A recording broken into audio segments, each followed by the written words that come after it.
आपकी आजादी आपको असली में किसने दिलाई? जी। क्या दे दी हमें आजादी बिना खड़ग बिना ढाल? क्या आपको नॉन वायलेंस से आजादी मिली?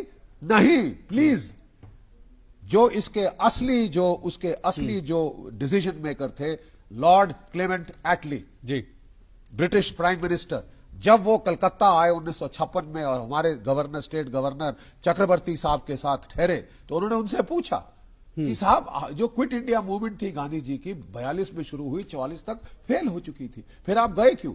उन्होंने बोला 3 शब्द, Subhash Chandra Bose, Indian National Army. ये किसके ये शब्दावली किसकी है? जिसने Independence of India Act sign किया, जो डिसीजन मेकर था। और फिर उसने कहा कि साहब, आईएनए के मारे हमारी जो सशस्त्र सेनाओं में विद्रोह हो गया था। क्या आप जानते हैं हमारी नेवी में म्यूटनी हुई? 20,000 हमारे सेलर उसमें इन्वॉल्व थे, 72 शिप्स जहाजों पे, 20 आपके जो स्टेशंस थे वहां पे हमारे भारतीय जवानों ने अंग्रेजों के हुक्म मानने से इनकार कर दिया। हमारी सेना में म्यूटनी हुई थी, आक्रोश था। चंद एक आंकड़े बताता हूं जी। नेताजी की आईएनए की नफरी थी 60,000।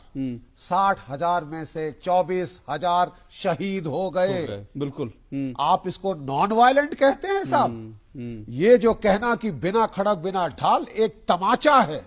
जो सारे शहीद हुए इंडियन नेशनल आर्मी के हमारे जवान, अफसर, जेसीओ, उनकी शहादत के ऊपर एक तमाचा है। जी। और यथार्थ के लिए, अपने स्वार्थ के लिए, ये बिल्कुल सही कहा है मेरे दोस्तों ने कि उन्हें दबा दिया गया, उनकी मेमोरी को दबा दिया गया ताकि वो लेजिटिमेसी गेन करें। आज ये है कि आपको आजादी दिलाई तो आईएनए ने दिलाई, और उसी आईएनए को, उसी सुभाष चंद्र बोस को आपने जमीन के नीचे इतना गाड़ा है।